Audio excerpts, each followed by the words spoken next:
Get this stray away. From my daughter's wedding. Ma'am, the groom invited me. The groom invited you? A monkey in a cheap rag? Don't make me laugh. The truth? What the hell are you to talk about truth? You filthy broke rat. People like you don't deserve to speak. She snapped her fingers. 2 guards grabbed his arms. Preston Mitchell went quiet. Didn't fight. Didn't blink. 300 guests watched. The groom was about to walk in, bow his head, and say 2 words that shattered everything. Hello, sir. 43 minutes earlier, the Harrington estate sat on 11 acres of manicured silence in Greenwich, Connecticut. Iron gates, a quarter-mile driveway lined with white birch trees, a fountain at the entrance carved from Italian marble, 2 angels pouring water from stone pitchers into a basin the size of a small pool. This was where Constance Harrington's only daughter was getting married. And Constance had spent 14 months making sure every thread, every petal, every syllable of this day screamed one thing: we are better than you. The ceremony tent alone cost $60,000. White silk draped from cedar poles imported from Lebanon. 300 chairs upholstered in cream linen faced an altar buried in white peonies, gardenias, and roses flown in from Ecuador that morning. A string quartet played Debussy in the corner. The air smelled like money and tuberose. Guests arrived in Mercedes, Bentleys, Range Rovers, women in Oscar de la Renta, men in Tom Ford, watches that cost more than houses.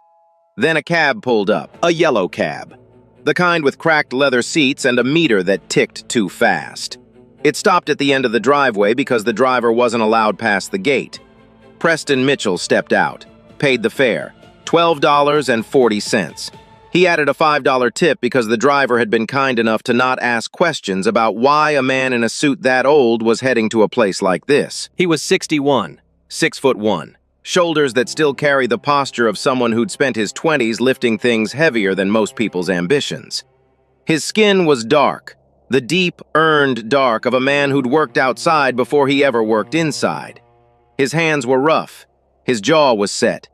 His eyes were calm in the way that only comes from surviving things that would have broken softer men. And his suit, that suit, gray. Not charcoal, not slate, just gray. The lapels were narrow, 15 years out of fashion. The stitching along the left cuff had been repaired by hand. A small pull near the second button. The fabric was thin enough to see the outline of whatever he kept in the inside pocket. His shoes were black, scuffed at the toes, but polished. Polished the way a man polishes things he respects, even when no one else would. He walked up the driveway alone. Gravel crunched under his feet. The birch trees swayed above him. He didn't rush, didn't hesitate. Walked like a man who'd been to places that made this estate look like a starter home. At the entrance, a coordinator in a headset glanced at him, then glanced again. Her smile flickered. "Name, sir?" "Preston Mitchell. I should be on the groom's list." She scrolled her tablet, found it. Her eyebrows lifted, just slightly, and she stepped aside. He walked in, found a seat in the back row, folded his hands, and waited for a wedding that was about to become something no one in that room would ever forget. Constance Harrington noticed him within 90 seconds. She had a gift for it, spotting what didn't belong.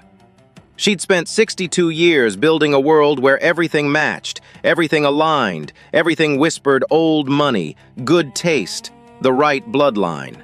And now, 3 rows from the back, sat a stain on her canvas. She stood near the altar, greeting guests the way a queen receives subjects. Cream Chanel suit, pearl necklace that had belonged to her mother and her mother's mother before that. Hair pinned in a silver chignon that hadn't moved since 6 a.m. Her smile was perfect, practiced in mirrors, deployed like a weapon, retracted the moment she saw that gray suit. "Gerald." She didn't turn to her husband, didn't need to. He was always 2 steps behind her, which was exactly where she liked him. "Who is that man?" Gerald Harrington was 65, soft in the belly, softer in the spine. He ran the Harrington Group on paper. His name was on the letterhead, the building, the annual report. Constance ran everything that mattered. He squinted toward the back row, searching through the sea of Tom Ford and Armani, until his eyes landed on the one suit that didn't belong. Which one? The one who looks like he wandered in from a bus stop. Gerald adjusted his glasses, saw Preston, shrugged. No idea. Maybe he's with the catering company? He's sitting down, Gerald. Caterers don't sit. She flagged her son. Craig Harrington, 31. Jaw like a catalog model. Brain like a catalog. He worked at the Harrington Group because his last name was on the building and for absolutely no other reason. He wore a slim-cut navy suit that cost $4,000 and a watch that cost $12,000. He'd never built anything in his life, but he'd inherited the confidence of a man who had. "Sweetheart," Constance said, her voice dropping to the register she used when she wanted something done without a scene. "Go talk to that man in the back, the one in the gray suit. Find out who he is, and if he's not supposed to be here, handle it. Quietly." Craig straightened his tie, walked over. Preston saw him coming, didn't move, didn't tense. Just watched the way a man watches weather rolling in. Not surprised, not afraid, just aware. "Hey there," Craig smiled. The smile people use on strangers they've already decided are beneath them. "Great event, right? You here with the catering team? Kitchen's around back if you need it." Preston looked at him, steady. "No, I'm a guest." Craig's smile tightened. "A guest, right. You got an invitation on you?" "The groom invited me, personally." "Elliot invited you." Craig let the disbelief hang in the air like cigarette smoke. "You know Elliot?" "I do." "How exactly?" Preston paused. Not because he didn't know the answer, because he was deciding how much of it to give a man who hadn't earned any of it. "We go back a long way." Craig studied him. The worn suit, the scuffed shoes, the rough hands that looked like they'd held tools, not cocktails. None of it computed. The Elliot Brooks that Craig knew was a rising star, Columbia MBA, sharp, polished, the kind of man the Harringtons approved of, mostly. He was still from the wrong side of the tracks, but he'd climbed far enough that Constance could spin the narrative at dinner parties. This man, though? This man looked like the wrong side of the tracks hadn't even claimed him. "Look, buddy," Craig said, leaning in close enough that Preston could smell the bourbon on his breath. "I don't want to make a thing out of this, but my mother, she runs a tight ship, and she doesn't recognize you. So maybe you grabbed the wrong address, or maybe someone's pulling your leg. But this isn't really your kind of... I'm in the right place." Something in Preston's voice stopped Craig mid-sentence. Not anger, not defiance, just a bedrock certainty that left no room for argument. The kind of certainty you can't buy, can't inherit, can't fake. Craig blinked, stepped back, walked to his mother with his hands in his pockets and his confidence slightly dented. "He says the groom invited him." Constance's left eye twitched. "Impossible." "That's what I said, but he's not budging." "Then we'll make him budge." She turned to Gerald. "Call the coordinator. I want to see the guest list. Every single name." Gerald sighed the sigh of a man who had stopped fighting battles he couldn't win sometime around 1998. He pulled out his phone. Around the venue, whispers had already started spreading, the kind that travel fast at events where everyone knows everyone, except one person. "Did you see that man in the back? Is he lost? He doesn't exactly fit in, does he?" A woman in a wide-brimmed hat moved her Hermes bag to the other side of her chair as Preston shifted in his seat. A man pulled his young daughter closer, one hand on her shoulder. Another guest, young, blonde, 3 mimosas deep, whispered to her boyfriend loud enough for the entire row to hear, "Oh my God, is he the driver?" Her boyfriend snorted. Didn't even bother to lower his voice. "More like the driver's driver." Preston heard every word. The whispers, the bag, the daughter pulled away like he carried something contagious, the laughter that wasn't meant to be cruel but was. The worst kind, the kind that doesn't even recognize itself. He didn't react, didn't flinch. His hands stayed folded in his lap, his breathing stayed even. But his jaw tightened, just once. Just enough that someone paying close attention would have seen a lifetime of moments exactly like this one pass across his face. Then it relaxed, and Preston Mitchell looked straight ahead at the altar, where white flowers bloomed in crystal vases, and a future was being prepared that had more of his fingerprints on it than anyone in this room could possibly imagine. Constance Harrington did not delegate what she could destroy personally. She crossed the venue floor like a warship cutting through still water. Guests parted without being asked. They'd learned that instinct years ago. When Constance moved with purpose, you moved out of her way. Gerald followed 3 steps behind, hands in his pockets, already dreading whatever was about to happen. Craig flanked her right side, chin up, feeding off his mother's energy the way small dogs feed off the aggression of bigger ones. Preston saw the formation, recognized it. He'd seen it before. Different faces, different decades, same architecture. The triangle of people who've decided you don't belong and are coming to make it official. He didn't stand, didn't shift, just let them come. Constance stopped 2 feet from his chair, close enough that her perfume, Chanel No. 5, the only scent she'd worn since 1987, reached him before her words did. "Sir." The word was a blade wrapped in silk. "I don't know how you found your way in here, but this is a private ceremony, family and close friends only." Preston looked up at her. No hostility, no fear. "I understand, ma'am. I was invited by the groom." "My future son-in-law." Constance caught herself, recalibrated. She'd almost said something she couldn't take back in front of witnesses. "Would not have invited someone from outside our circle. I know every name on that list. Yours isn't one of them." "There were 2 lists," Preston said quietly. The groom had his own. Constance's nostrils flared. She wasn't used to being corrected, especially not by a man whose suit looked like it had survived a flood. "I don't care if there were 10 lists. This is my daughter's wedding, in my estate, and I decide who sits in these chairs. And you—" She looked him up and down the way someone inspects something stuck to the bottom of their shoe. "Do not meet the standard." Gerald shifted uncomfortably. "Constance, maybe we should just—" "Gerald, quiet."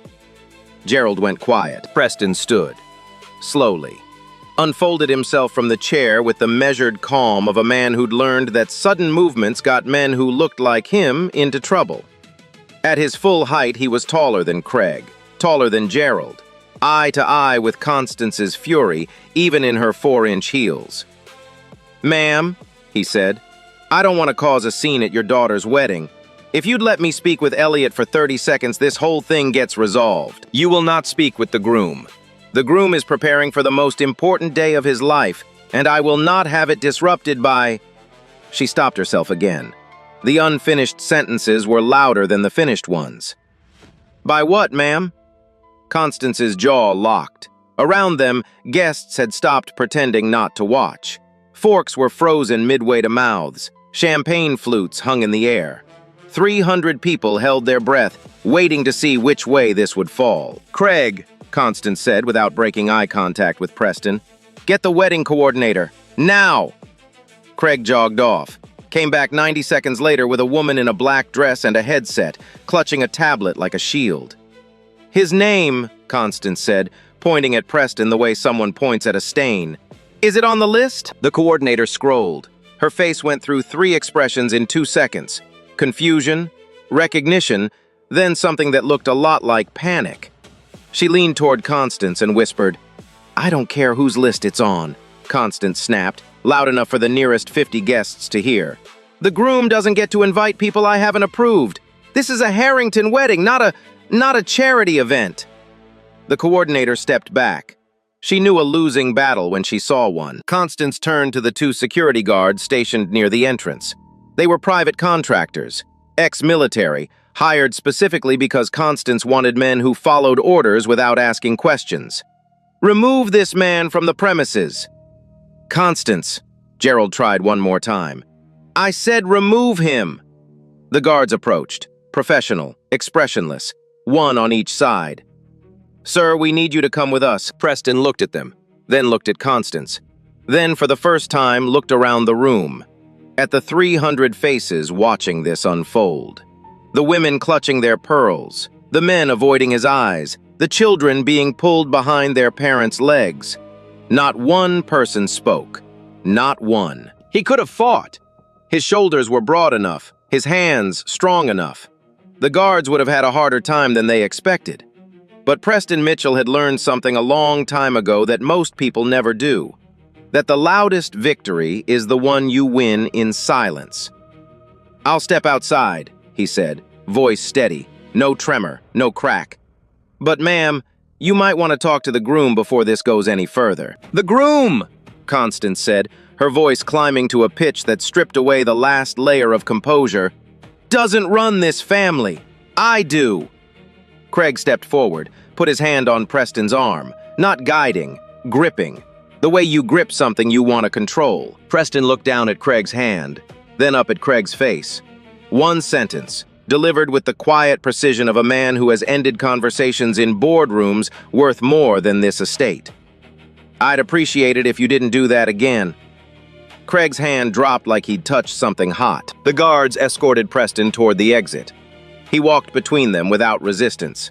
Back straight, head high, footsteps even on the marble floor. He passed rows of guests who couldn't meet his eyes. He passed a little girl who waved at him, the only person in the room who hadn't decided he was less than human. He waved back. At the door, he paused, turned halfway, looked at Constance one final time. He didn't say anything, didn't need to. The look said everything. "You will remember this moment. And when you do, it will keep you awake." Then he walked out into the afternoon sun, and the heavy oak doors closed behind him with a sound that felt permanent. Inside, Constance smoothed her jacket, lifted her chin, turned to the nearest group of guests with a smile that could cut glass. "Some people," she said, "simply don't understand where they belong." 12 people laughed. The rest pretended they hadn't just watched something ugly happen in a beautiful place. Preston sat on a stone bench outside the estate, 20 feet from the front door, surrounded by roses trained to climb a trellis in perfect symmetry. The afternoon sun was warm on his face. The string quartet's music leaked through the walls, muffled like sound heard from underwater. He didn't look angry. He looked like a man who had been here before. Not this bench, but this moment. The moment where the door closes and you're on the wrong side of it, and the people inside feel better about themselves because of it. He reached into his jacket pocket, pulled out what he'd been touching all afternoon. A photograph, small, creased at the corners, faded the way photographs fade when they've been carried for decades and loved too much. A young man, barely 20, standing next to a boy of about 8. The young man wore this same gray suit, brand new then. The boy wore a shirt 2 sizes too big and a grin too wide for his face. Behind them, a brick wall with a hand-painted sign, East Side Community Center. Preston ran his thumb across the boy's face, smiled, just barely, then put it back, pressed his hand flat against the pocket, kept it there like a heartbeat. Inside the estate, Constance Harrington was performing. "Well," she announced to a cluster of guests near the bar, champagne in hand, spine rigid with satisfaction. "That's been handled. Some people see an open gate and think it's an invitation. It never is." Polite laughter, the kind people produce when they're more afraid of not laughing than they are ashamed of laughing. Craig was louder. He stood with 2 college friends near the ice sculpture, bourbon in hand, volume cranked to performance level. "Bro probably saw the tent from the highway and thought it was a free buffet. You should have seen his suit. I've seen better fabric on a bus seat." His friends laughed. Craig grinned wider. His mother's son in every way that mattered, and none of the ways that counted. He pulled out his phone, typed something, showed it to his friends. More laughter. The easy, careless cruelty of people who've never had to be careful with anything. Constance pulled a security guard aside. Her voice dropped to a frequency that didn't carry. "If that man comes anywhere near this building again, don't talk to him. Call the police. I want him off the property and I want a record of it." The guard nodded. He'd worked enough Harrington events to know that her requests weren't requests. In a far corner of the tent, Olivia Harrington, the bride, sat in a white chair, veil draped over her shoulder, staring at the floor. She'd watched the whole thing through the bridal suite window, saw the man stand with that terrible, quiet dignity, saw her mother's face, the satisfaction, the contempt, the performance of power. Heard the snap of her fingers like a starter pistol. She felt sick. Her hands were shaking in her lap, and she pressed them together to make them stop. But Olivia had learned the same lesson Gerald learned 30 years ago. You don't challenge Constance. You survive her. You smile when she says smile. You look away when she says there's nothing to see. And you never, ever ask if she was wrong. Gerald, meanwhile, had stepped into a hallway, phone pressed to his ear, voice low, shoulders hunched like a man trying to make himself smaller than his problems. Tell me the offer's still on the table. I know. We need that deal to close by the 15th or we're looking at... Yes, the whole portfolio. No, I can't restructure again. The banks won't... Listen, just set the meeting. Tuesday, Cornerstone Capital. Their people, our people. If that deal falls apart... He swallowed hard. We lose everything, Phil. Everything. He hung up, loosened his tie, leaned against the wall and stared at the ceiling like a man watching his life's work slide off the edge of a table in slow motion. He didn't know, couldn't have known, that the man his wife just threw out of the building was the man on the other side of that deal. Outside, Preston pulled out his phone. One call, short, unhurried. Hey, it's me. Yeah, I'm here. Things got complicated. No, I'm fine. I'm outside. Listen, don't change anything. Tuesday still works. I know exactly who they are. That's why Tuesday still works. He hung up, watched a pair of cardinals chase each other through the birch trees. Red against white bark. The only honest color in this entire place. A groundskeeper passed by, pushing a wheelbarrow of mulch. Stopped when he saw Preston sitting alone on the bench in his quiet gray suit. You all right, sir? Need anything? I'm fine, thank you. The groundskeeper hesitated, looked at the closed oak doors, looked back at Preston. Something in his face said he'd seen this kind of thing happen before at this estate, and it never sat right with him. He reached into the wheelbarrow and pulled out a bottle of water, still cold, unopened. Here, gets hot out here in June. Preston took it. I appreciate that more than you know. The groundskeeper nodded once, went back to work, didn't ask questions. Some things you just recognize without needing to be told. Preston drank the water slowly, the same water no waiter inside had ever brought him. Back inside, something else was happening. Something small that was about to become very, very large. A guest, 20-something, spray-tanned, Instagram verified, had filmed the entire confrontation on her phone. 45 seconds of a black man in a gray suit being escorted out by 2 security guards while a woman in Chanel watched with her arms crossed and her chin lifted like a monument to herself. She posted it. Caption: Wedding crasher at the Harrington wedding. Security said not today, sir. Within 12 minutes, 400 views. Within 30, 2,000. The comments were splitting fast. Some laughing, some asking questions nobody at the wedding had bothered to ask. Who is he, though? Why does he look so calm? What if he was actually supposed to be there? Nobody at the wedding knew the video existed yet. They were too busy drinking champagne paid for by a company 30 days from collapse, celebrating a lifestyle built on debt and denial, laughing at a man whose net worth could have purchased the Harrington estate, the Harrington Group, and every champagne flute in the building, with enough left over to buy the company that made the flutes. But Preston Mitchell sat on a stone bench in the afternoon sun, drinking water a groundskeeper gave him, and waiting. He was very good at waiting. He'd been doing it his whole life. Elliot Brooks stepped out of the groom's suite at 5:22 p.m. He looked like a man built for this moment.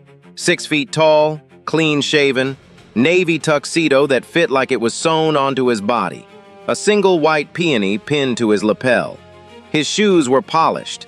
Not the desperate polish of a man trying to impress, but the easy polish of a man who'd learned to take care of things because someone had taught him that details matter. His best man, Danny, walked beside him, adjusting his own tie for the 14th time. You ready? Danny asked. Almost. Elliot scanned the room, the altar, the flowers, the 300 guests settling into their seats. His eyes moved to the back rows, searching. His face changed. Where's Mr. Mitchell? Danny looked confused. Who? Preston Mitchell. He should be in the front row. I reserved a seat for him. Left side, second chair. Where is he? Danny scanned the front. Empty chair. I don't know, man. Maybe he's running late. Elliot pulled out his phone. No messages, no missed calls. He dialed Preston's number. It rang, went to voicemail. Something cold settled in Elliot's chest. Preston Mitchell didn't miss things. He was the most reliable man Elliot had ever known. If Preston said he'd be somewhere, he was there. If he wasn't there, something was wrong. Elliot turned to a groomsman. Go ask the coordinator if a man named Preston Mitchell checked in. The groomsman came back 2 minutes later, face tight. He checked in, sat in the back row, and then he was asked to leave. Asked to leave. Elliot's voice was flat, the kind of flat that comes right before something breaks. By who? The groomsman hesitated. Your mother-in-law. Elliot stood perfectly still. 3 seconds. 5. His jaw worked like he was chewing on words too sharp to let out. Danny, who had known Elliot since freshman year at Columbia, took one look at his face and stepped back. He'd seen Elliot angry once, only once, when a professor accused him of plagiarism because a kid from his background couldn't possibly write that well. Elliot hadn't yelled, hadn't threatened. He'd gone quiet. Then he'd dismantled the accusation so thoroughly that the professor retired the following semester. This was that same quiet. What did she say to him? Elliot asked. I don't know the details, but security escorted him out. He's outside. Elliot unbuttoned his jacket, buttoned it again. A small, involuntary gesture. The same thing Preston used to tell him to do before any high-stakes moment. Button your jacket, kid. It means you're ready. He walked.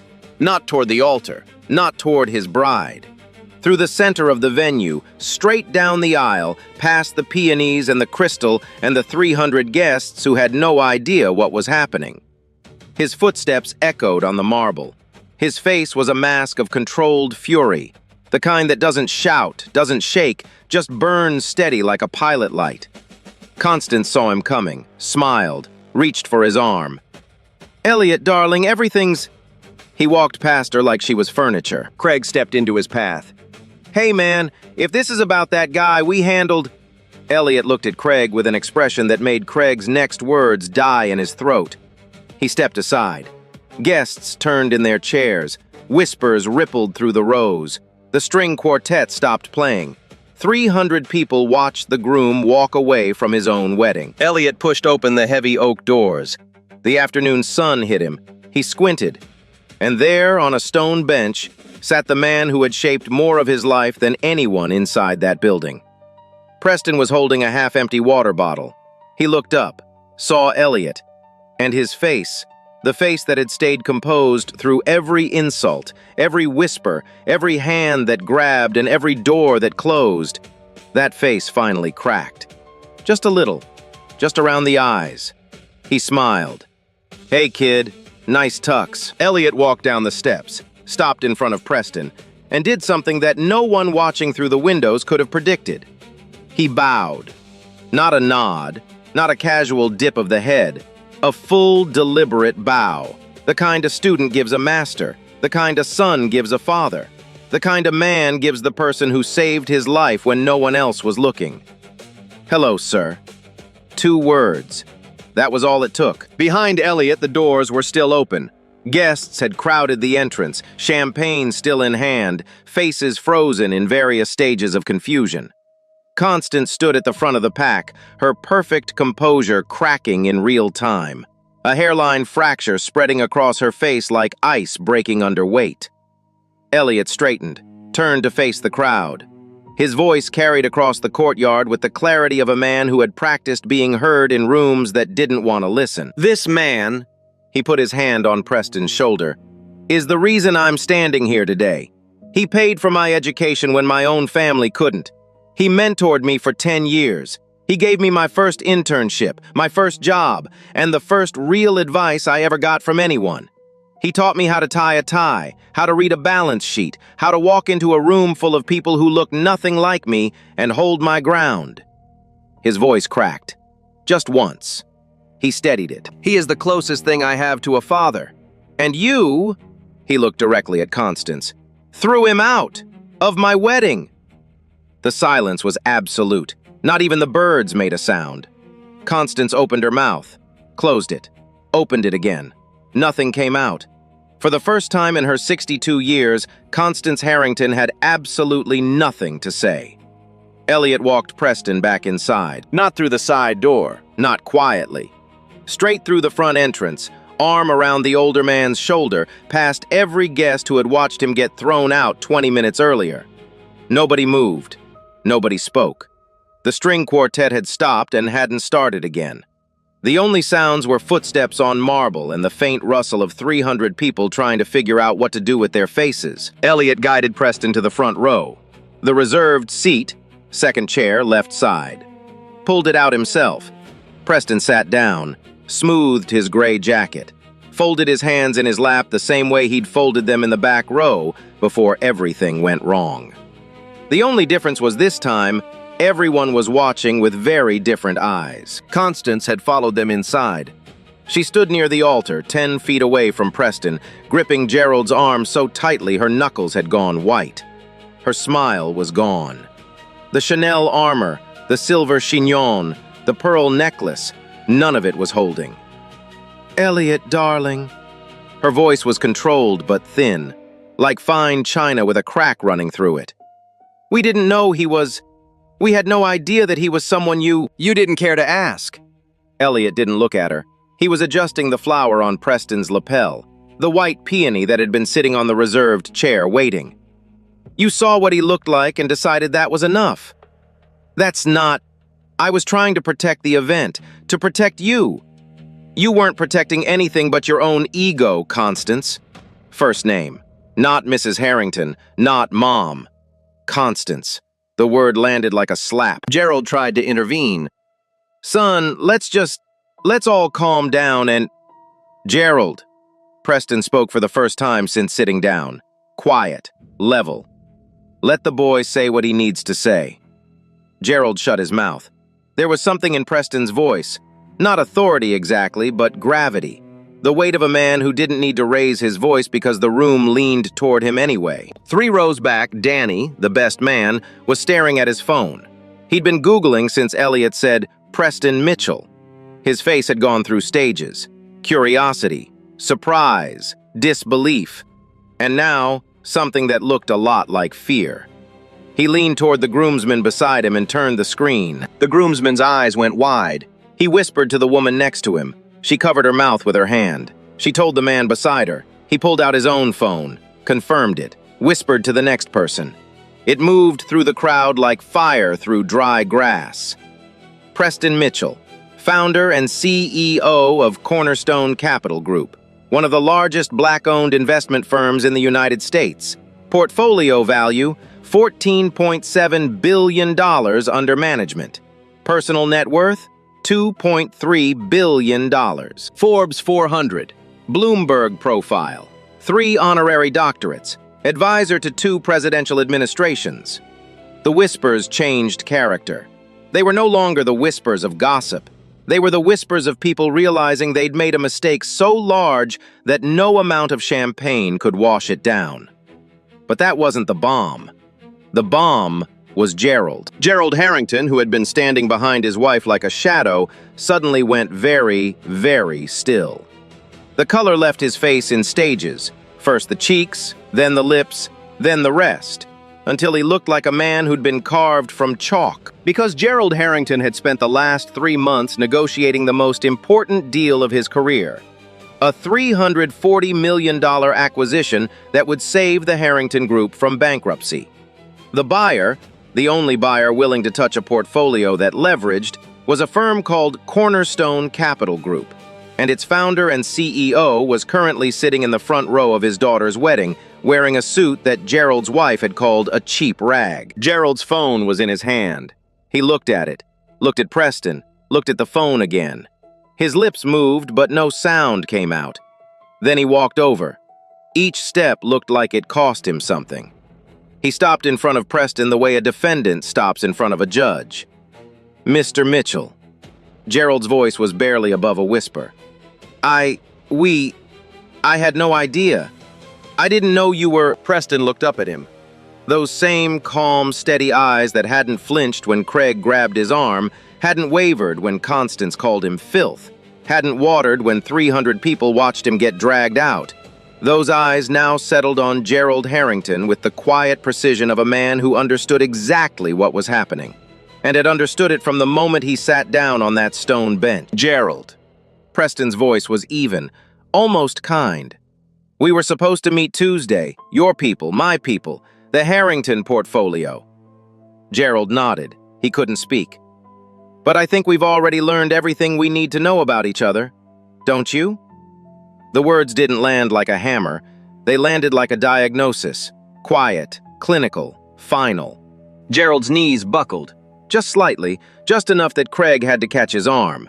The same Craig who'd grabbed Preston's arm an hour ago. The irony wasn't lost on anyone. Constance stood frozen. She was doing the math. Not the emotional math, the financial math. The $340 million that was supposed to save everything. The company, the estate, the lifestyle, the image. All of it had been sitting in the front row in a gray suit, and she'd ordered security to throw it out. Her mouth opened, closed. Her pearl necklace suddenly looked very, very heavy. Craig who'd asked if Preston was with the catering staff. Craig who'd joked about bus seat fabric. Craig who'd grabbed the arm of a man worth 2,000 times his trust fund, stood behind his parents looking like a man who'd just realized the ground beneath him was made of glass, and he'd spent the last hour stomping on it. The room was silent. 300 guests. Not a cough, not a glass clink, not a breath. Preston Mitchell sat in his chair, hands folded, back straight, gray suit catching the late afternoon light that streamed through the tent's silk panels. He didn't gloat, didn't lecture, didn't say another word. He didn't need to. The suit said everything. The wedding happened. Not because the tension had dissolved. It hadn't. It hung over the ceremony like humidity, invisible but felt by every person in every seat. But Elliot insisted. He looked at Preston. Preston gave him a single nod. And the string quartet started playing again. Olivia walked down the aisle. She was beautiful. Everyone said so. But her eyes were red, and not from happy tears. She'd been crying in the bridal suite since Elliot walked Preston back inside. Not for herself, for the things she'd watched happen and done nothing to stop. When she reached the altar, she glanced at Preston. He smiled at her. Small, warm. The kind of smile that says, "I don't blame you." She nearly broke down right there. The vows were short. Elliot's hands shook when he held Olivia's. Not from nerves, from the adrenaline still draining out of his system. But when he spoke, his voice was steady. "I promise to stand up, even when it's hard, even when it costs me something, especially then." Everyone in the room knew he wasn't just talking about marriage. The reception began at 7 p.m. Tables draped in white linen, a jazz band replacing the quartet, lobster and filet mignon, 17-tier cake that looked like an architectural model. Everything Constance had spent 14 months perfecting, now playing out in a room where she couldn't meet anyone's eyes. She sat at the head table, untouched plate in front of her, watching her daughter's wedding unfold like a movie she was no longer cast in. Gerald sat beside her, staring at his phone, refreshing his email every 30 seconds, waiting for a message from Cornerstone Capital he already knew wasn't coming. Craig had disappeared. He was in the bathroom on his third bourbon, scrolling through comments on the Instagram video that had now reached 40,000 views. "That's Preston Mitchell, you idiots! Google him!" Wait, what? They kicked out a billionaire? The Harrington family is done. Bro in the gray suit owns their entire company, Lamau. Craig put his phone face down on the sink and stared at himself in the mirror. For the first time in his life, he didn't like what he saw.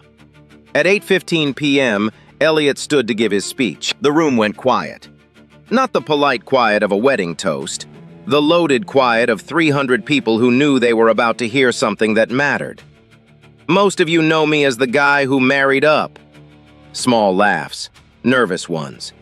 But there's a man here tonight who most of you just met, under circumstances I wish had been different. He looked at Preston. Preston looked back, hands folded, face calm. "I met Preston Mitchell when I was 18 years old. Scholarship kid, no money, no connections, no family who understood what I was trying to do. I showed up at a mentorship event at the Eastside Community Center wearing a shirt 2 sizes too big. A murmur. People glancing at Preston. He was the keynote speaker that night. Afterward, every kid lined up to shake his hand and leave.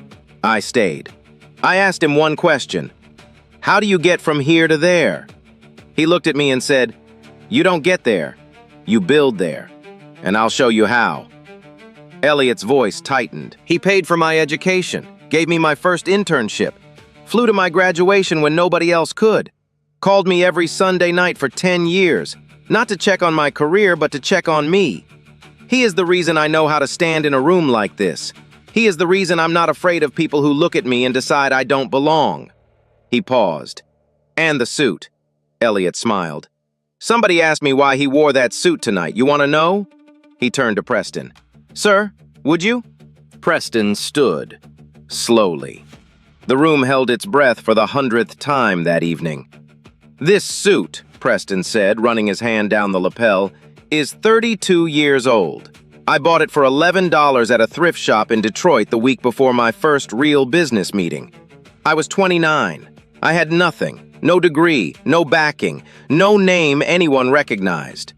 He paused. A man at that meeting looked at this suit and laughed, told me I'd never sit at his table, said I should come back when I could afford to dress like I mattered. Preston's voice was quiet, level, carrying. I kept the suit, and I built a table of my own. The silence was so deep you could hear the candles flicker. I wore it tonight to remind myself where I started, and to remind my boy Elliot, he looked at the groom, that where you come from is not where you have to stay, and what you wear doesn't say a thing about what you're worth.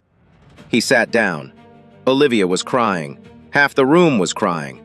The jazz band's trumpet player was wiping his eyes with his sleeve. Constance Harrington stared at her plate. A single tear ran down her cheek. She wiped it away before anyone could see, but someone did. 3 weeks after the wedding, the Harrington Group filed for Chapter 11 bankruptcy. Cornerstone Capital walked away from the deal. No press conference, just a one-line email from Preston's COO. After careful evaluation, Cornerstone Capital Group has decided not to proceed with the proposed acquisition. 14 words. That's all it took to end a dynasty. Gerald Harrington resigned as CEO the same week. The board didn't ask him to stay. They'd seen the video. Everyone had. 200 million views.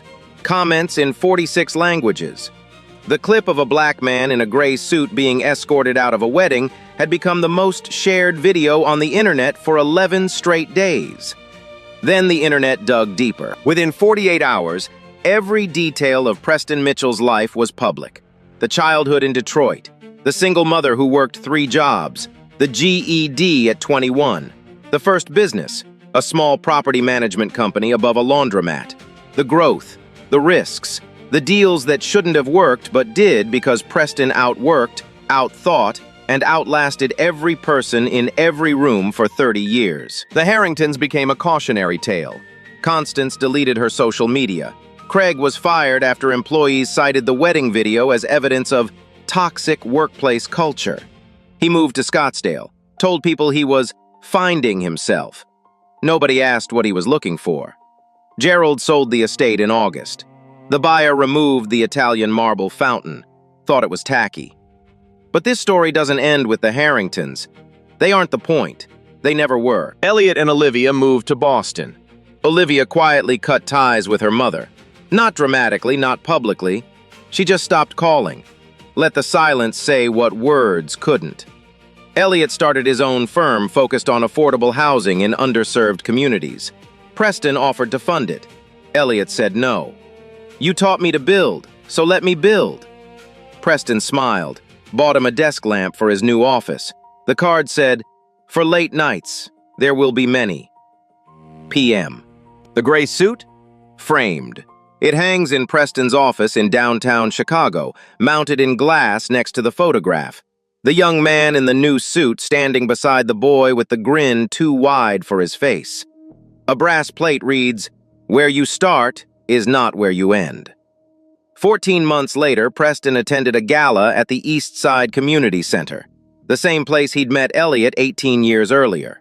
New suit this time, navy, well-fitted. After his speech, a young woman approached. 19, nervous, hands shaking. "Mr. Mitchell, I have a question." He looked at her, really looked, the way no one at the Harrington wedding had looked at him. "I've got nothing but time. What's your question?" She took a breath. "How do you get from here to there?" Preston Mitchell smiled. "You don't get there," he said. "You build there. And if you want, I'll show you how. Now I need to ask you something. Think about it before you answer. If you were at that wedding, if you saw a man in a cheap suit get dragged out by security, would you have been one of the 300 who stayed silent? Or would you have been the one who stood up? Drop your answer in the comments. Don't scroll past this one. And if this story reminded you of someone who believed in you when nobody else did, share it with them. They need to hear it. Hit subscribe, turn on notifications. The stories coming next, they hit even harder.